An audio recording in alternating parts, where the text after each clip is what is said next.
The Great Hall of the Galactic Council stretched for nearly a mile.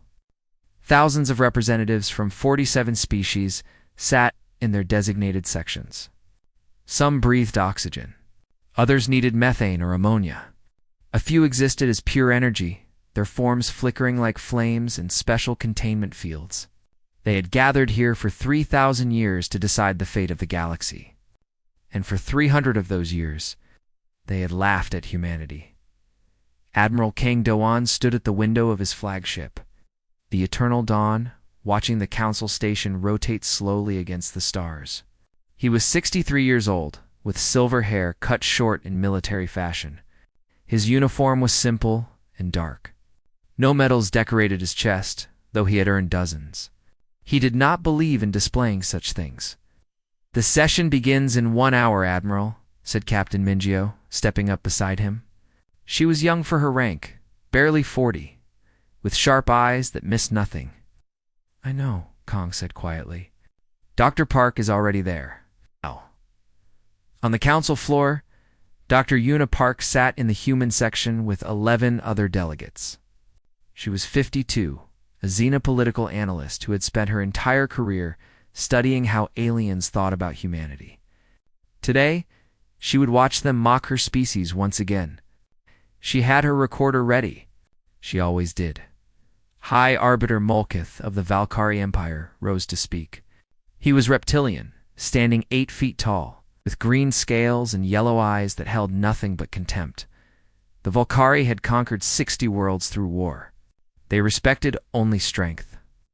"I wish to discuss the matter of voting rights," Molkith announced. His translator turned his hissing speech into words all could understand. Specifically, the question of whether certain species deserve their current standing. The hall fell silent. Everyone knew who he meant. "The humans," Molkith continued, "have been members of this council for 300 standard years. In that time, they have fought in 0 wars. They have refused every military alliance. When the Thryn attacked the outer colonies, humans sent medical ships, not warships. When the border disputes erupted in the Cygnus sector, humans voted for peace treaties that gave away their own territory rather than fight." Laughter rippled through the chamber. The insectoid Thryn clicked their mandibles in amusement. The gaseous Velconi swirled with colors that indicated mockery. "They are cowards," Molkith declared. "Fearful creatures who lack the spine for battle. I propose we reduce their voting power by half. Why should the weak have equal voice with the strong?" Dr. Park recorded every word. Her face showed nothing. In the human section, Ambassador Cho stood to respond. He was an old man, patient and soft-spoken. "The Valkyrie measure strength only in violence," he said. "Humanity measures it differently. We choose peace not from weakness, but from wisdom," or laughter. Molkuth's thin lips pulled back to show his teeth. "Wisdom? Is that what you call it when your ships run from battle? When your soldiers refuse to fight? Your species is an embarrassment to this council." The vote was held. Humanity's voting power was reduced. The motion passed easily. That evening, Dr. Park transmitted her recording to Admiral Kang. He watched it alone in his quarters, his face like stone. What the galaxy did not know, what they could never have guessed, was that humanity had a reason for choosing peace. And it was not fear. 300 years ago, humanity had nearly destroyed itself. The unification wars had lasted 40 years and killed 4 billion people. Nations burned. Cities became ash. Children grew up knowing nothing but death.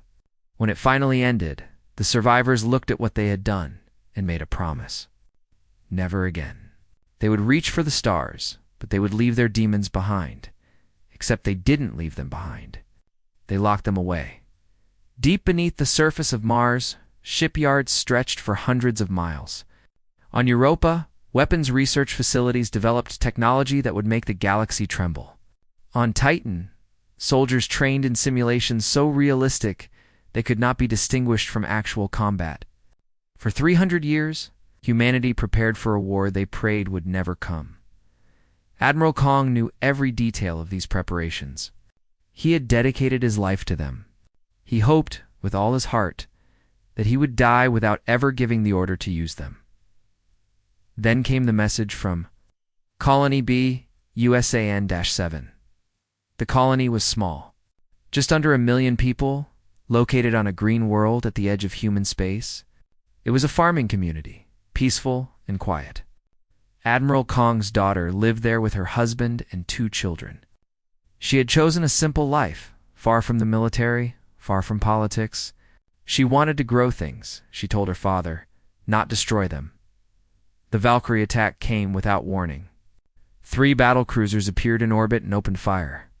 There was no military target on Bison 7, no weapons, no soldiers, no strategic value. The Valkyrie simply wanted to send a message. They wanted to show the galaxy what happened to those who were too weak to fight back. The bombardment lasted 6 hours. When it ended, nothing lived on the surface. Admiral Kong received the news in his quarters. His aide, a young lieutenant, could barely speak the words. 890,000 dead. The Admiral's daughter. His grandchildren. Everyone. Kong sat in silence for a long time. Then he stood, walked to his console, and opened a channel to Earth. Connect me to Elder Sioki, he said. Elder Sioki J was 97 years old. He was the last living survivor of the Unification Wars. The last person who remembered what humanity could become when it stopped holding back. He had spent his entire life warning against that darkness. When Kang told him what had happened, the old man was quiet for a very long time. They killed children, Siok finally said. They killed them because they thought we would do nothing. Yes, then God forgive us for what we must do. 2 days later, the Galactic Council received a formal declaration of war from Earth. The message was simple and brief. Humanity was coming for the Valkyrie Empire. There would be no negotiation.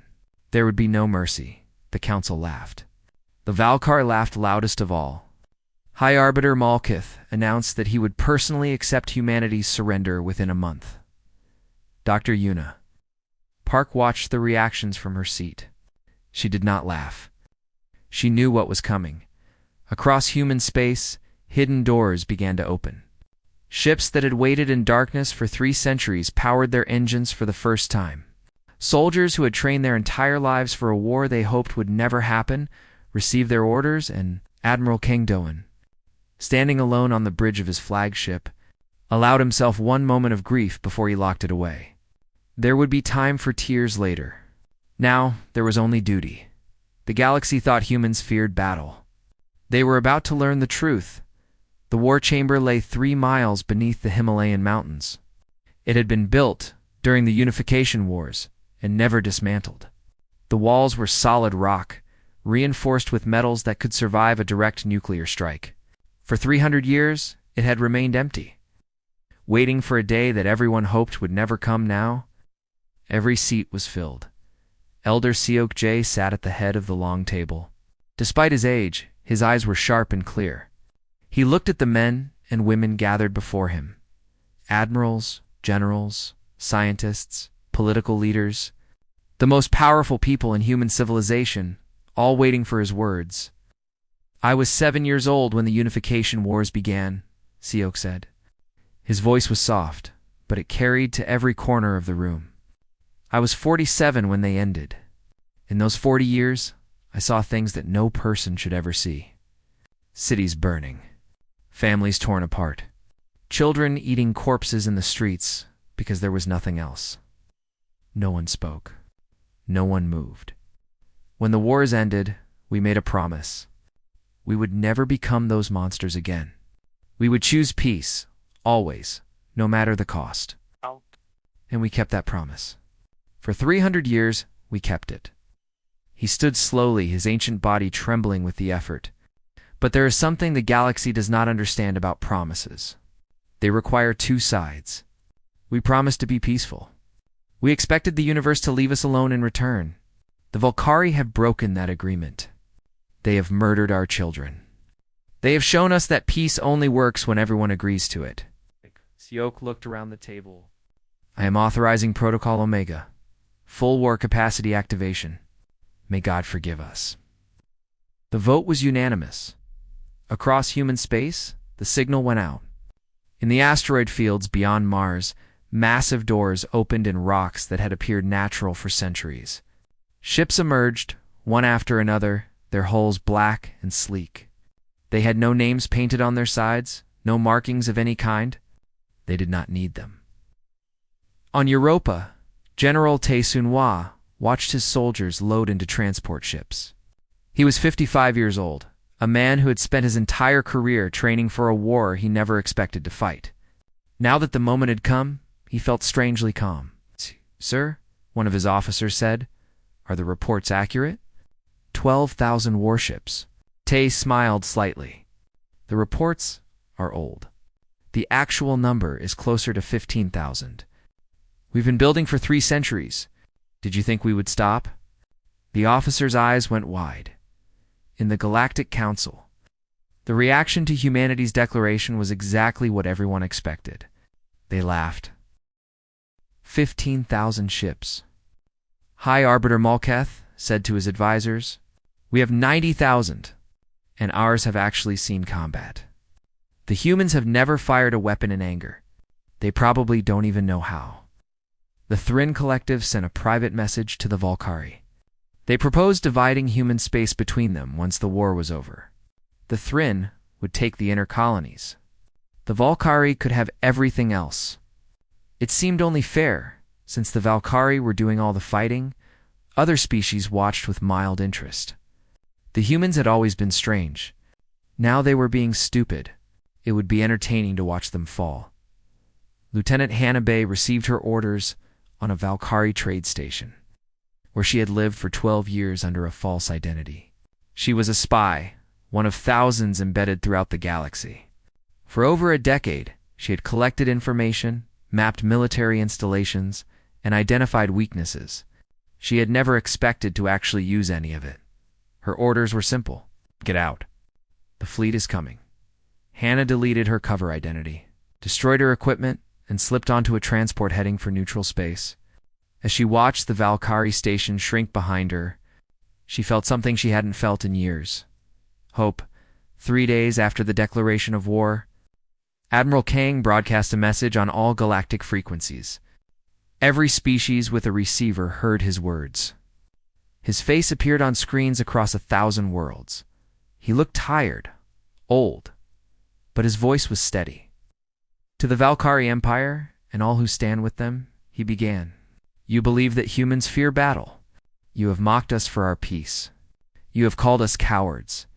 You have murdered our children because you thought we would not respond." He paused, letting the words sink in. "You were wrong. We did not choose peace because we feared war. We chose peace because we feared ourselves. We know what we become when we fight. We have seen it. We have lived it. And we swore we would never become those monsters again." His eyes seemed to look directly at whoever was watching. "You have forced us to break that promise. You have awakened something that should have stayed asleep. We did not want this, but you gave us no choice." A list of coordinates appeared on the screen. Dozens of them. These are the locations of every major Valkyrie military installation, every shipyard, every command center, every weapons depot. We have known about them for centuries. We have been watching. We have been waiting. We hoped you would give us a reason to keep waiting. The coordinates continued scrolling. There were hundreds. You gave us a reason to stop. Admiral Kung's face returned to the screen. "In 3 standard days, our fleet will arrive at these locations. Any Valkyrie ship that remains will be destroyed. Any station that resists will be eliminated. We are not coming to negotiate. We are not coming to threaten. We are coming to end this." He leaned closer to the camera. "You wanted to see what humans are capable of? You wanted to know why we fear battle? In 3 days you will understand, and you will wish you had left us alone." The transmission ended.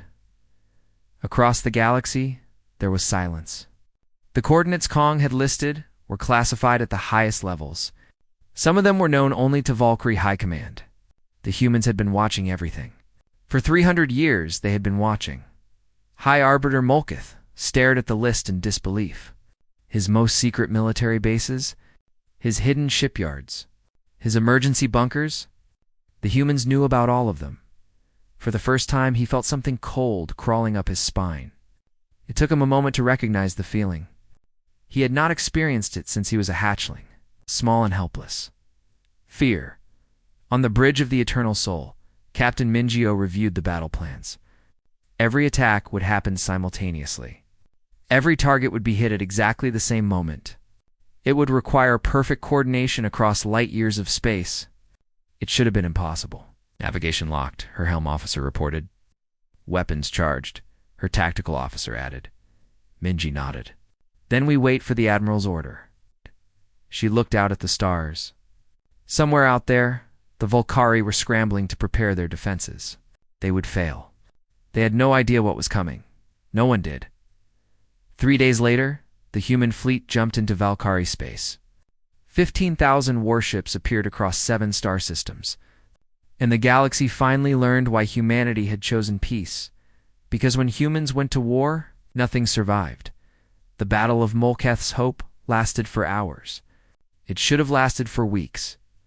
Molketh's Hope was the largest Volcar shipyard in the Empire. 300 years of construction had turned it into a fortress. Orbital defense platforms surrounded it like a wall of steel. 20,000 soldiers stood ready to repel any invasion. High Arbiter Molketh himself had named it, confident that it would stand forever as a symbol of Valkyrie strength. Captain Mingio destroyed it before lunch. Her ship, the Eternal Soul, led the attack. 200 human warships dropped out of hyperspace at the edge of the system. The Volcari defenders laughed at the numbers. They had twice as many ships. This would be easy. Then the human weapons fired. The Volcari had never seen cascade missiles before. Nobody had. The weapons phased through shields as if they did not exist. They passed through armor like water through cloth. They detonated inside the ships, tearing them apart from within. The first Valkyrie battlecruiser died without understanding what had hit it. The second tried to return fire, but the human ships were no longer where they had been. Shadow drives let them move without being tracked. One moment they were there, the next moment they were somewhere else. The Volcari gunners fired at ghosts while real death came from angles they never expected. Within 1 hour, the Volcari defense fleet was gone. Within 2 hours, the orbital platforms were debris. Within 3 hours, human soldiers were landing on the shipyard itself. Sergeant Juan Huck led his squad through the corridors of the station. He was 35 years old and had trained for combat his entire adult life. Every simulation, every exercise, every possible scenario. He had done it all 1,000 times. None of it had prepared him for the reality. The Volcari. Soldiers they encountered were bigger, stronger, and supposedly more experienced. It did not matter. Human-powered armor made each soldier worth 10 of the enemy.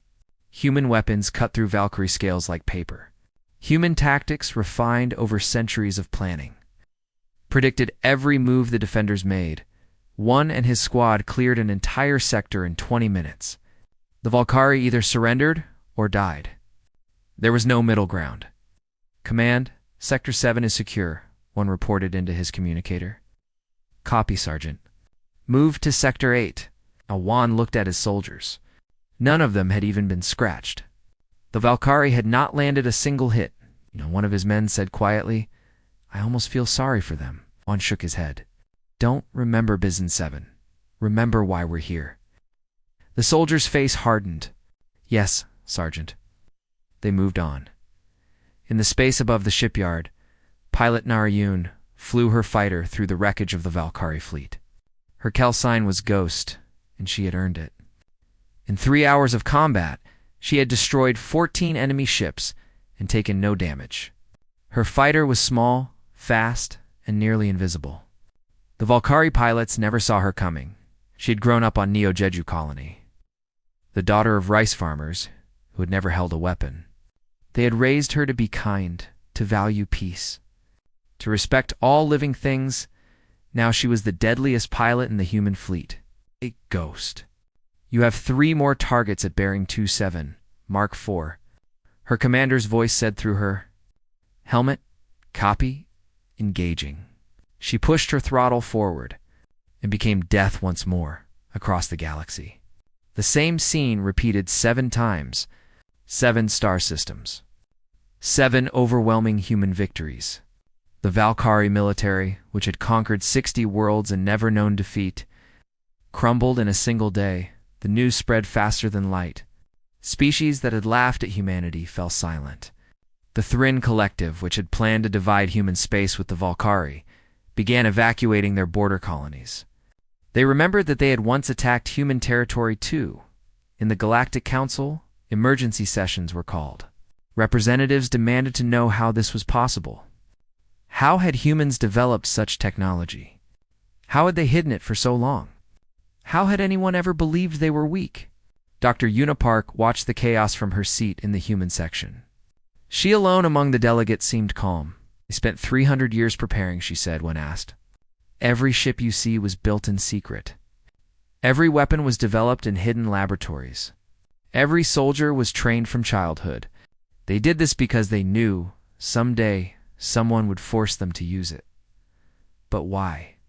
A Thrin representative demanded. Why pretend to be weak? Dr. Park looked at the alien with something like pity.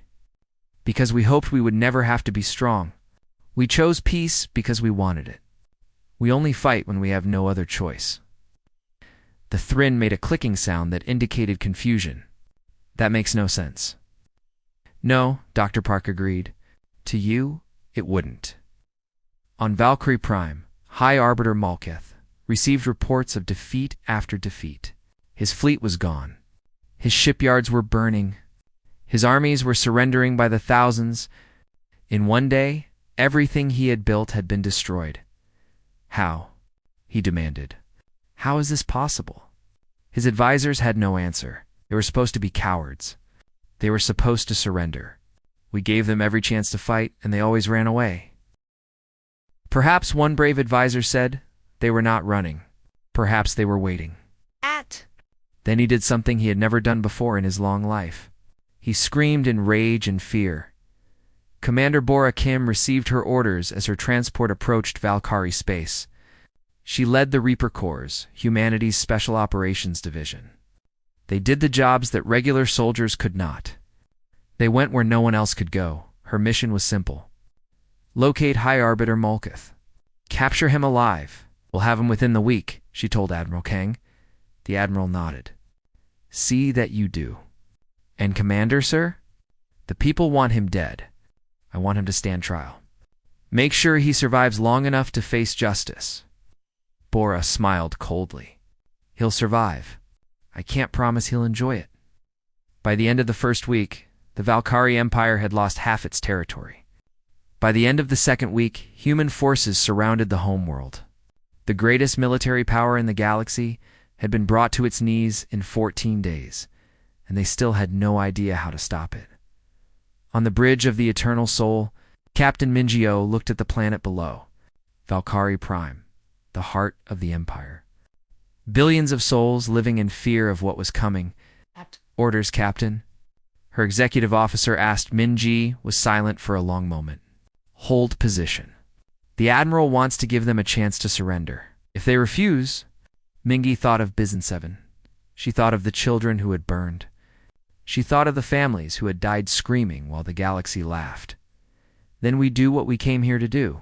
She did not smile. There was nothing to smile about. War was not something to enjoy. It was something to survive. The humans had learned that lesson long ago. Now, they were teaching it to everyone else. The surrender offer came on the 19th day of the war. High Arbiter Malkith appeared on every screen in the galaxy. He looked different than before. His scales had lost their shine. His eyes were sunken. The pride that had defined him was gone, replaced by something desperate. To the human forces, he said, I offer terms. Full reparations for the attack on your colony. Territory concessions. War criminals delivered for trial. Whatever you want, name it, and we will provide it. Only stop this destruction. Admiral Kang watched the broadcast from his flagship. His staff waited for his response. Open a channel, he said. Malkith's face appeared on the main screen. The Arbiter tried to smile, but it came out wrong. Admiral Kong, I am pleased you are willing to negotiate. I am not negotiating, Kong said. I am explaining why your offer is worthless. The smile vanished. 3 weeks ago, I sent a message to your government. I asked for justice for the attack on Bizon 7. I asked for the commanders responsible to be handed over. I asked for an apology. Kong's voice remained flat. Do you remember what you said? Molkith was silent. He said that humans should be grateful you only destroyed one colony. You said we should accept our place as a lesser species. You said that if we complained again, you would destroy another. The Arbiter's scales went pale. You offered us nothing when we begged for peace, Kong continued. Why should we accept your offers now? Because, Molkith said, his voice cracking, because you are supposed to be the merciful ones. You are supposed to be the peaceful species. Everyone knows this. Everyone was wrong. The transmission ended. 1 hour later, human ships began the orbital bombardment of Valkyrie Prime. Explosions lit the night sky across the entire planet. The population screamed and ran for shelters. But something strange happened. The bombs did not fall on cities. They did not fall on civilian areas. They fell only on military installations, command centers, weapons factories, defense networks. The human strikes were surgically precise, destroying only what needed to be destroyed. Medical officer Su Yuna watched the bombardment from her station on a hospital ship. Wounded Volcari soldiers filled the beds around her. Enemy soldiers. The people who had killed her countrymen? She treated them anyway.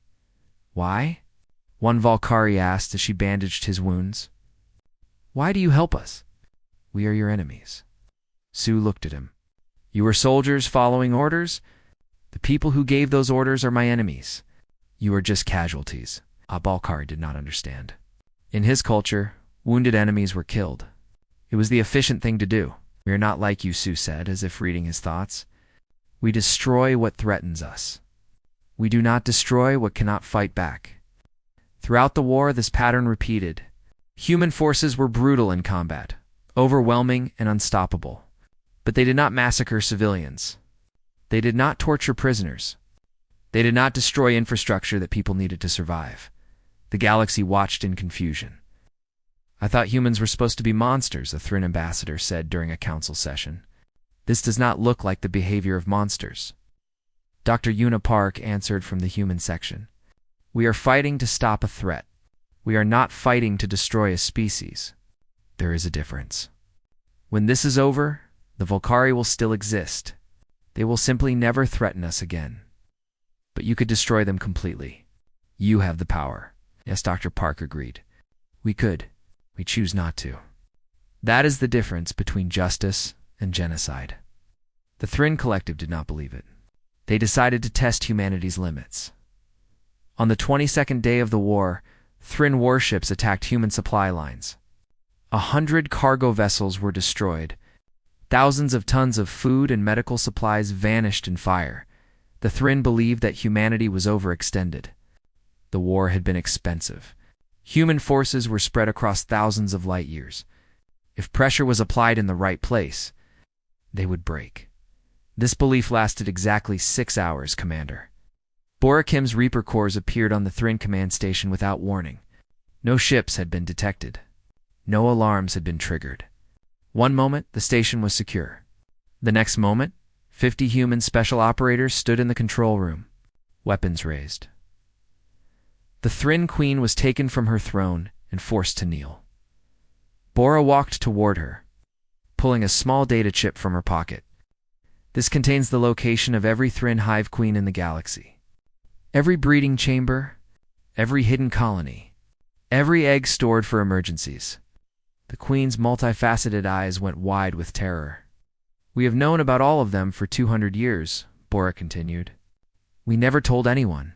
We never acted on the information. We simply watched and waited, hoping we would never need to use it.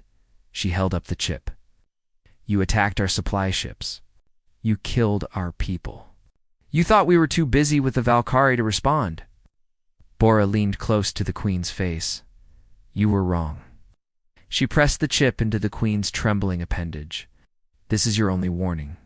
If the Thrin Collective takes any further hostile action against humanity, we will use this information. Every hive queen will die.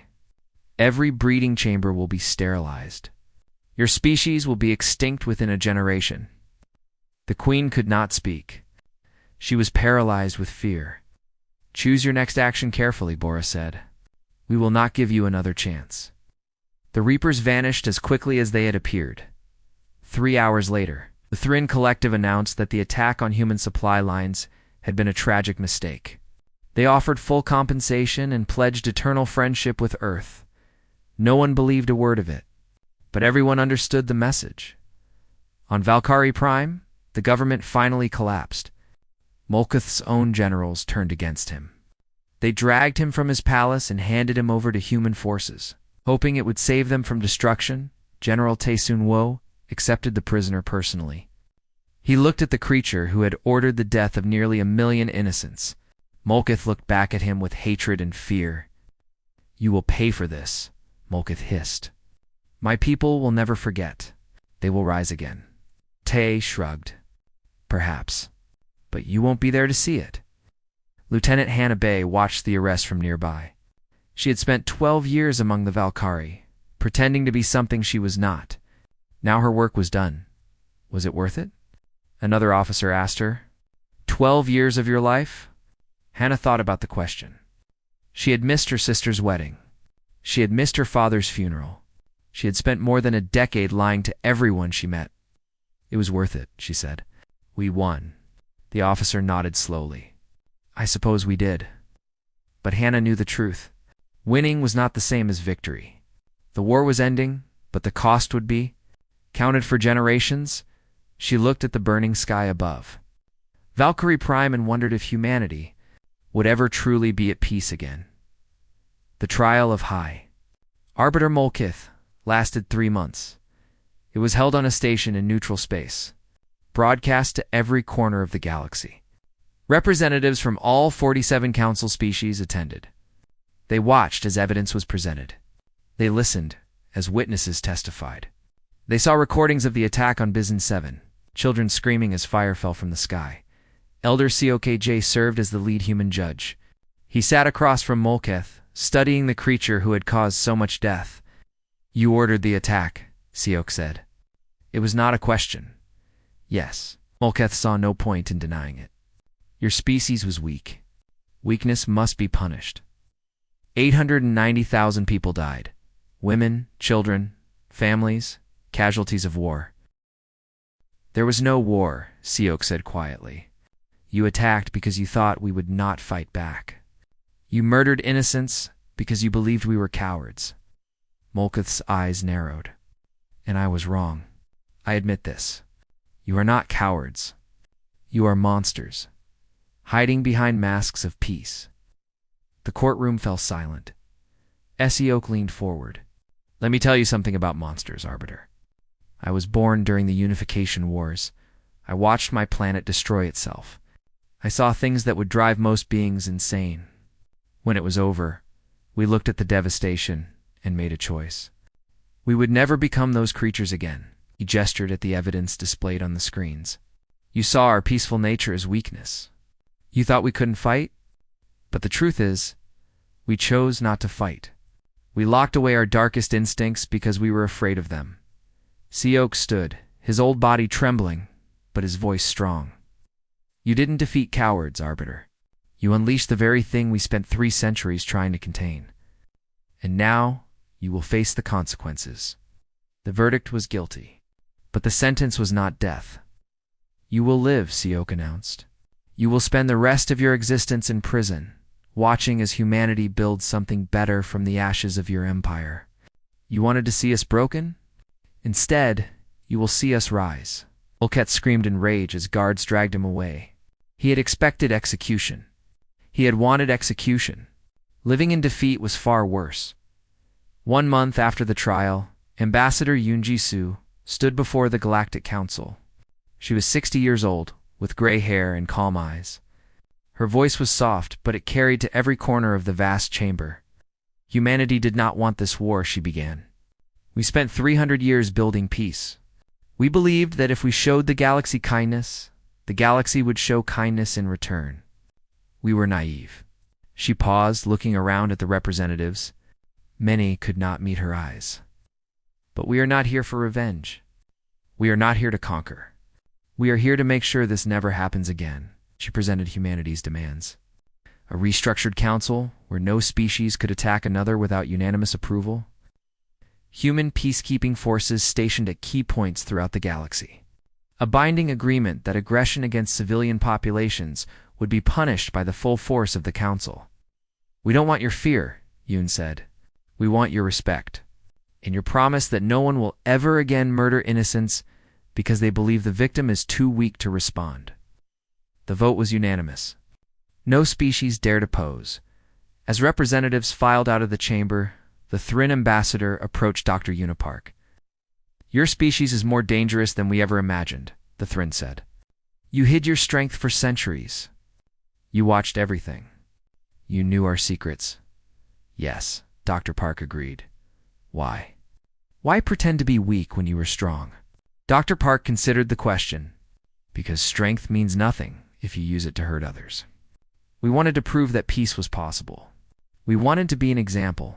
And now we are a different kind of example. One the galaxy will not soon forget." The Thrin made a clicking sound that indicated understanding. Or perhaps fear. It was hard to tell the difference. 6 months after the war ended, Admiral Kong Do-an retired from service. He had led humanity through its greatest conflict since the Unification Wars. He had won victories that would be studied for centuries. He had brought the Volcari Empire to its knees, and he had lost everything that mattered. He visited the memorial for Colony Bizen 7 on a quiet morning. The monument was simple. A wall of names stretching half a mile, each one representing someone who had died in the attack. He found his daughter's name near the middle. His grandchildren's names were beside it. "I'm sorry," he said to the stone. "I couldn't save you. All I could do was make sure it never happens again." The wind carried his words away.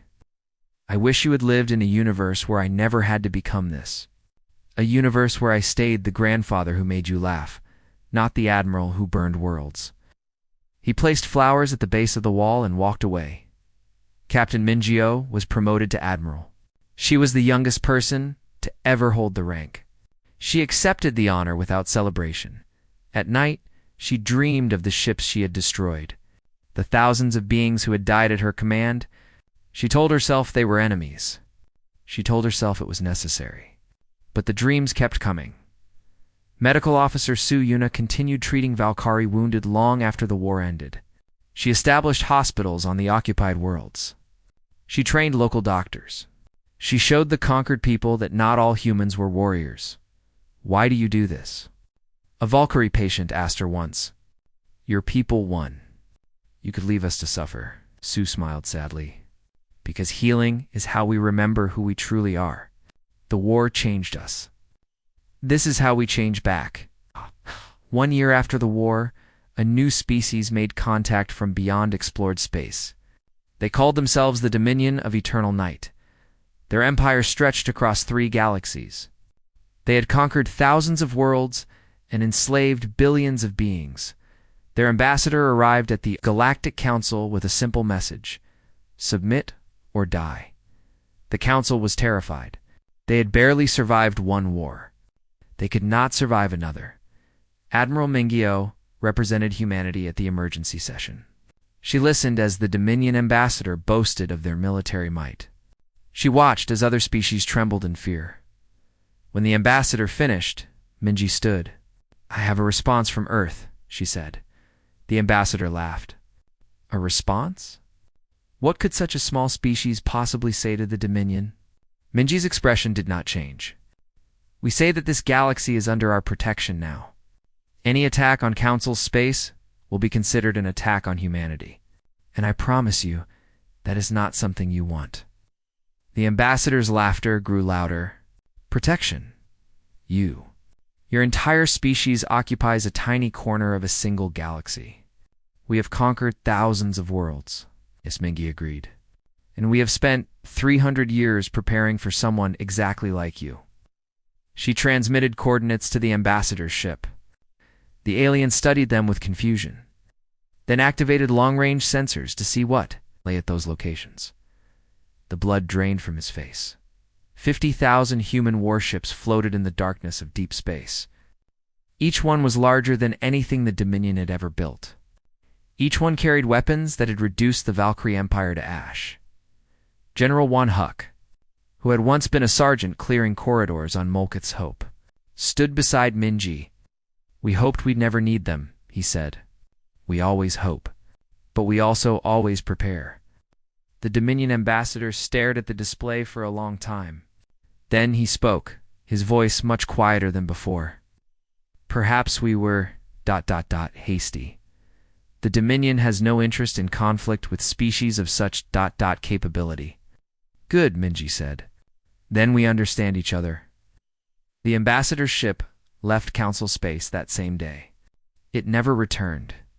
In the aftermath, species that had once mocked humanity lined up to offer friendship and alliance. They had learned a simple truth. Humans didn't fear battle. They feared themselves. And now, so did everyone else. On the memorial wall for Busan 7, someone had added a new inscription. It read, "They thought we were weak. They thought we were afraid. They thought they could hurt us without consequence. They were wrong." Below it, someone had written a single word in reply. "Remember?" And the galaxy did.